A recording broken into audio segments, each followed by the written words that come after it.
সুস্বাস্থ্য রক্ষার জন্য প্রয়োজনীয় টিপস 2। বিষয় আহার। 1. খাবারে অতিরিক্ত মশলা, টেস্টিং সল্ট, ঝাল ও ভাজা পোড়া বর্জন করুন। রেস্তোরাঁ ও বাইরের খাবার কম খান। 2. ভোজ্য তেলের ধরন যাই হোক না কেন কম বেশি সবই চর্বিবর্ধক, তাই তরকারিতে পরিমিত তেল ব্যবহার করুন। 3.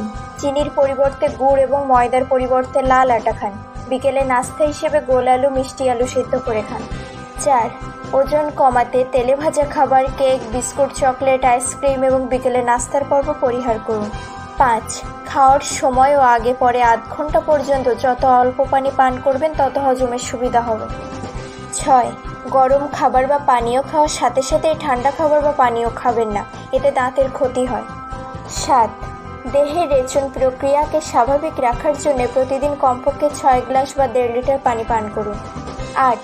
দীর্ঘ সফরকালে ডাব বা কলা, শশা খান, এতে তৃষ্ণা মেটার সাথে সাথে সফরের ক্লান্তি দূর হবে। 9. দিনে 4 থেকে 5 বারের বেশি চা বা কফি পান করলে শুধু 2 বার এতে মিষ্টি নিন। 10. গরমের তাপদাহ কমাতে তেঁতুল গুড়ের শরবত পান করুন। মাসে 1-8 বার কেক খেলেও ঘরে তৈরি কেক খান। 11. খালি পেটে চা বা কফি পান করবেন না। দুধ চায়ের পরিবর্তে হালকা লিকার চা বা গ্রিন টি পান করুন। 12. গ্রিন টিতে গলার ক্যান্সার নিরোধক উপাদান রয়েছে, এজন্য গ্রিন টি পান করুন। ভিডিওটি সম্পূর্ণ দেখার জন্য ধন্যবাদ। ভিডিওটি ভালো লাগলে লাইক করুন, কমেন্ট করুন, শেয়ার করুন। স্বাস্থ্য বিষয়ক টিপস পেতে ও নানা বিষয়ের নতুন নতুন ভিডিও পেতে এখনই চ্যানেলটিকে সাবস্ক্রাইব করুন এবং পাশে থাকা বেল আইকনটি